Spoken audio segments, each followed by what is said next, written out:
un truc là que j'ai envie de jouer, mais je pourrais jouer à autre chose après.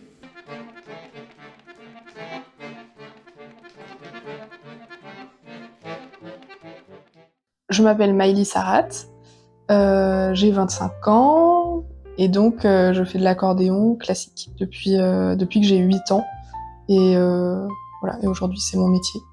C'est vraiment ma passion depuis le tout début, je le savais même avant de commencer.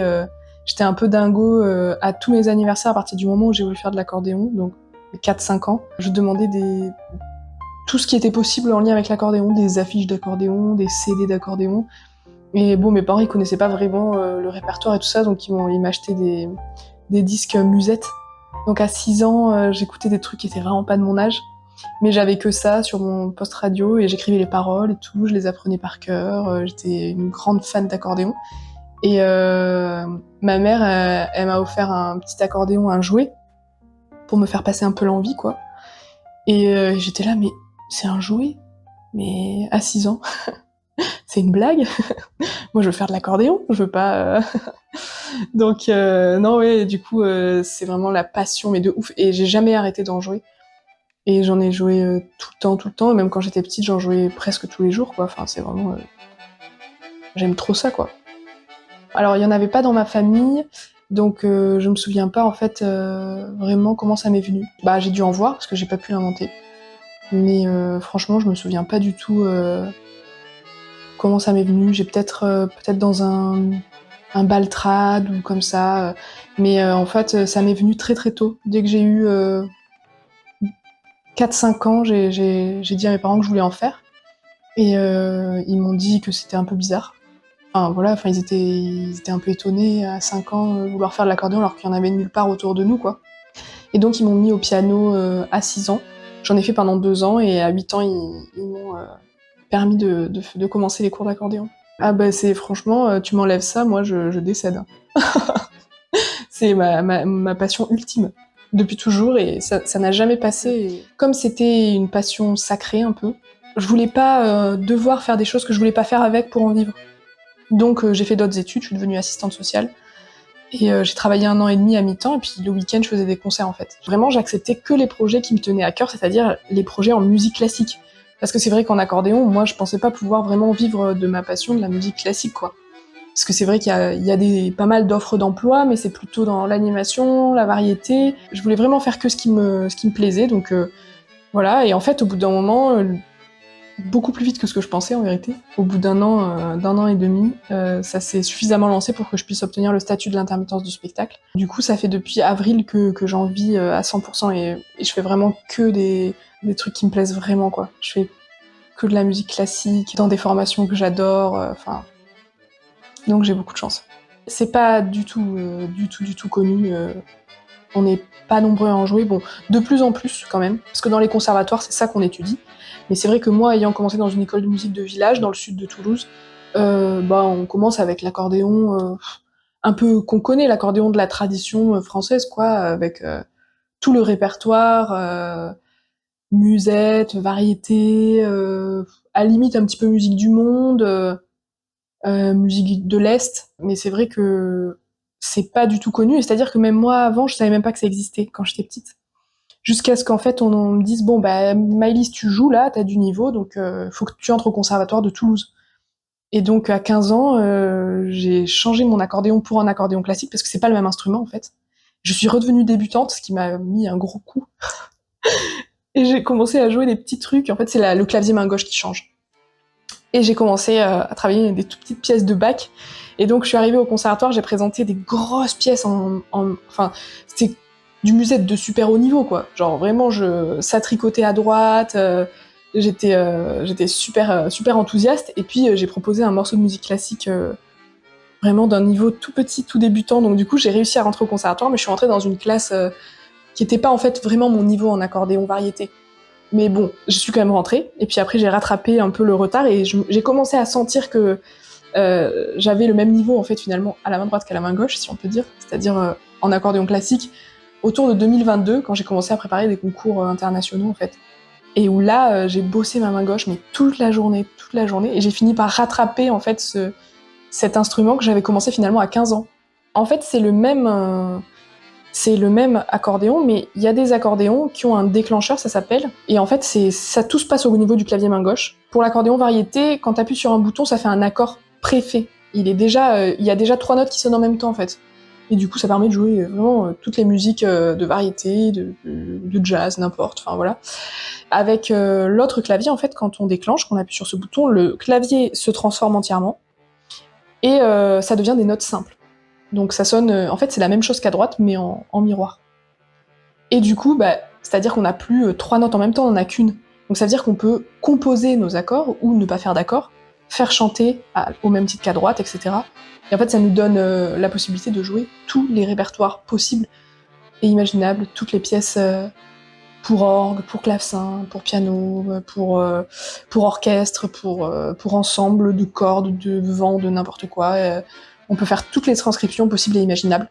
Et on a quelques compositeurs qui nous écrivent aussi des pièces pour cet instrument-là spécifiquement, quoi. C'est vraiment le meilleur instrument. Ah oui, ça quand même c'est important. Parce que j'ai bien réfléchi. J'ai regardé, j'ai pesé le pour, le contre, les qualités et les défauts de tous les autres instruments. Et l'accordéon, c'est vraiment le mieux. Il y a vraiment, genre, ça a toutes les qualités, tu peux faire tellement de choses. Il y a que à cet instrument-là que tu peux faire autant de répertoire et que ça sonne aussi bien. Alors, l'accordéon, surtout actuellement, il occupe à peu près toute la place, globalement. Non, mais c'est vrai que je joue énormément, donc quand je prépare des grosses dates, je peux jouer 6, 8, 9 heures par jour. Après, c'est un instrument qui est très très lourd, qui pèse 15 kilos, qui est dur physiquement, surtout à ces intensités-là et tout ça. C'est même dur pour les doigts parfois sur certaines pièces qui sont pas forcément ergonomiques. Enfin, je sais pas si on peut dire ça pour la main, donc ça peut faire mal aux doigts, mal. Donc je suis obligée de faire du sport, mais vraiment je fais du sport pour faire de l'accordéon, quoi. Pour être capable de le porter quand je pars en concert, en tournée, tout ça. Et puis pour être capable de le supporter toute la journée. Donc déjà, ça remplit une grande partie de ma vie. Et puis, je suis souvent, très souvent pas là en fait. Parce que je vais jouer partout et tout ça. Donc c'est vrai que pour la vie de couple, c'est pas forcément hyper simple, surtout que mon compagnon il est médecin. Donc pour le coup, quand moi je suis là en semaine, que j'ai pas de concert, lui il est pas là. Et quand je suis en week-end, je pars travailler. Et lui il est là. Donc c'est sûr que c'est pas idéal. Et pareil pour les amis et tout ça. Ça prend énormément de place. Et puis aussi, c'est très dur. Enfin, c'est très dur. C'est assez dur au niveau psychologique et tout ça, parce que c'est vraiment beaucoup de stress et de pression et tout ça. Donc à gérer, ça demande aussi beaucoup d'investissement émotionnel et tout ça. Monter sur scène, c'est dur quand même. Donc ça demande toute l'énergie du corps déjà, qui peut se blesser très facilement, toute l'énergie de la force mentale aussi, parce que, voilà, bon, mine de rien, c'est un milieu qui est très concurrentiel, le milieu de la musique classique.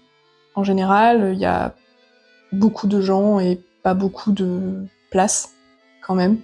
Donc il faut se faire une place. Bon, en accordéon, heureusement, on n'a pas trop de concurrence parce qu'on n'est pas nombreux à en jouer. Donc on se connaît plutôt, voilà. Même si des fois, il y a un accordéoniste qui joue et on est deux à vouloir jouer, bon, mais c'est beaucoup moins pire que les autres instruments. Mais du coup, ouais, ça prend énormément de place. C'est, voilà, ça prend toute la vie. C'est vraiment ma vie, l'accordéon. Ça m'a pas tout apporté, non, parce que bien sûr, je suis entourée, etc. Ma famille, mes amis, mon compagnon, tout ça, ils m'ont apporté énormément, évidemment, mais quand même, je pars de tellement loin, enfin, c'est-à-dire qu'à un moment donné de ma vie, bon, on passe quand même tous par des moments difficiles, surtout quand on est adolescent, mais moi, j'étais pas capable de faire un exposé, etc. Et c'est-à-dire que ça m'a permis de... Maintenant, je monte sur scène avec des centaines de personnes dans la salle, je présente toujours les pièces, je parle beaucoup en public, je fais des interviews, je passe à la radio, dans le journal, etc. Enfin, franchement, ça passe de l'enfer de l'anxiété, d'être de l'anxiété sociale, etc., à l'enfer de l'anxieux social. Mais ça fait progresser dans tout, et puis évidemment des rencontres. Donc j'ai rencontré des amis accordéonistes. Bon, déjà dans le monde de l'accordéon, des amis accordéonistes incroyables qui me soutiennent comme, enfin voilà, comme jamais quoi. Bon, des compositeurs aussi que j'ai pu rencontrer, qui notamment qui m'ont.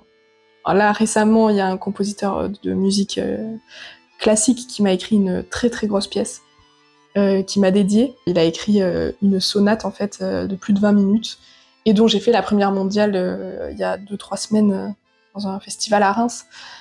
Bon ben, enfin voilà, ça c'est des expériences quand on a une pièce qui nous est écrite, c'est quand même incroyable et qu'on peut la proposer à un public. C'est vraiment des chances totalement inouïes, puis c'est des voyages, c'est tous les week-ends je pars en même temps c'est des vacances, en fait en même temps tout est extrême en fait, c'est-à-dire que je suis tellement heureuse de voyager, je suis tellement stressée.